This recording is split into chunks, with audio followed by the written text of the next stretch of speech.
Assalamualaikum warahmatullahi wabarakatuh. Saya Robertul Amalia dari semester 4 program studi Hukum Keluarga Islam. Saya di sini akan memaparkan sedikit materi untuk memenuhi tugas hadis ahkam mengenai teladan Nabi dalam mengelola konflik keluarga. Nah, bagaimana sih cara Rasulullah dalam mengatasi konflik keluarga? Pertama-tama kita harus mengetahui terlebih dahulu apa faktor dan penyebab terjadinya konflik keluarga. Nah, apa sih teman-teman konflik atau penyebab terjadinya konflik keluarga? Faktor penyebab terjadinya konflik dalam keluarga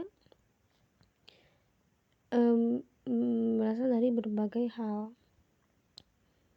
Contohnya dalam kehidupan sehari-hari, seperti kurangnya peran tanggung jawab dan kewajiban dari masing-masing, seperti suami yang tidak menafkahi atau tidak bekerja, atau melakukan KDRT dan melakukan li'an terhadap anak dan juga istri, atau dari istri yang tidak melayani suami dengan baik atau tidak berbakti kepada suami.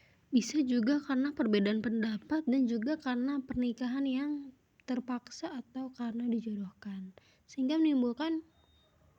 memicu konflik dalam keluarga sehingga menyebabkan perceraian dan juga merugikan pihak yang terlibat. Bagaimana sih cara Rasulullah mengatasi hal tersebut agar kita juga bisa dapat mempelajarinya? Rasulullah SAW memberikan banyak petunjuk mengenai cara mengatasi konflik keluarga. Salah satunya adalah komunikasi yang baik. Rasulullah menekankan pentingnya komunikasi yang baik dalam keluarga, seperti dalam salah satu riwayatnya, beliau berkata, tidak ada sesuatu yang lebih berat dalam timbangan amal seseorang pada hari kiamat daripada akhlak yang baik. Hadis riwayat Tirmizi. Selanjutnya adalah sabar dan toleransi. Rasulullah mengajarkan untuk bersabar dan toleran dalam menghadapi konflik keluarga. Dalam salah satu riwayatnya, beliau bersabda, orang yang kuat bukanlah orang yang pandai bergulat, tetapi orang yang kuat adalah orang yang dapat menahan dirinya ketika marah. Hadis riwayat Bukhari dan Muslim. Selanjutnya adalah memaafkan dan memberi maaf. Rasulullah menekankan pentingnya memaafkan dan memberi maaf dalam keluarga. Beliau bersabda, sebaik-baiknya orang adalah yang paling baik kepada keluarganya dan aku adalah yang paling baik terhadap keluargaku. Hadis riwayat Tirmizi. Selanjutnya adalah musyawarah dan konsultasi. Rasulullah juga mengajarkan untuk melakukan musyawarah konsultasi dalam keluarga, karena beliau juga sering melakukan musyawarah bersama para sahabat dan keluarga dalam menghadapi masalah. Selanjutnya yang terakhir adalah mengutamakan kasih sayang dan empati. Rasulullah menekankan pentingnya kasih sayang dan empati dalam keluarga. Dalam riwayatnya beliau bersabda, sayangilah orang yang di bumi, niscaya kamu akan disayang oleh yang di langit. Hadis riwayat Tirmizi. Berikut adalah beberapa hadis mengenai konflik keluarga, cara mengatasi konflik keluarga.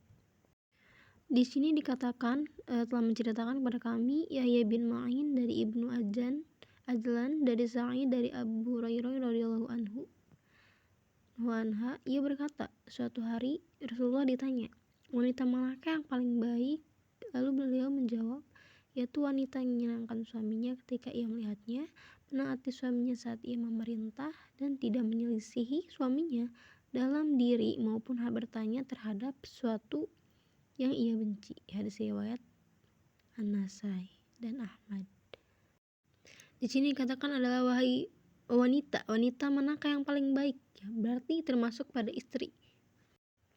berarti yaitu wanita yang menyenangkan suaminya itu menjadi istri yang menyenangkan suami, yang bisa menyenangkan suami, yang mentaati suami kalau diperintah, dan tidak menyelisihi atau ribut lah ya, agar tidak ada agar tidak menimbulkan sebuah konflik dalam keluarga. Jadi kita harus menjadi istri yang baik, yang menaati suami dan melayani suami dengan sebaik mungkin seperti yang diajarkan Rasulullah. Selanjutnya adalah dari Muawiyah bin Haida al-Qaisairi. Ia berkata, aku bertanya, wahai Rasulullah, apakah hak seorang istri atas suaminya? Maka Rasulullah bersabda, engkau memberinya makan apabila engkau makan, dan memberinya pakaian apabila engkau berpakaian atau memperoleh harta, dan juga memukul wajahnya. Jangan menghina, menjelek-jelekan dia, dan juga jangan memboikotnya kecuali di dalam rumah. Hadis riwayat Sunan Abi Dawud. Maka yang terkandung dalam hadis ini adalah mengajarkan bahwa seorang suami wajib memberi nafkah kepada istrinya, entah itu berupa makanan, pakaian, atau apapun itu. Dan juga jangan melakukan KDRT atau kekerasan, dan jangan menghina atau menjelek-jelekan istri, dan juga jangan memboikot atau memarahi istrinya di depan umum. Boleh memarahi istrinya hanya di dalam rumah. Nah, itu tadi adalah faktor atau penyebab terjadinya konflik dalam keluarga dan juga cara mengatasinya sesuai arahan Rasulullah SAW. Dan mungkin hanya itu sedikit pemaparan yang saya berikan hanya untuk memenuhi tugas mata kuliah hadis ahkam. Assalamualaikum warahmatullahi wabarakatuh.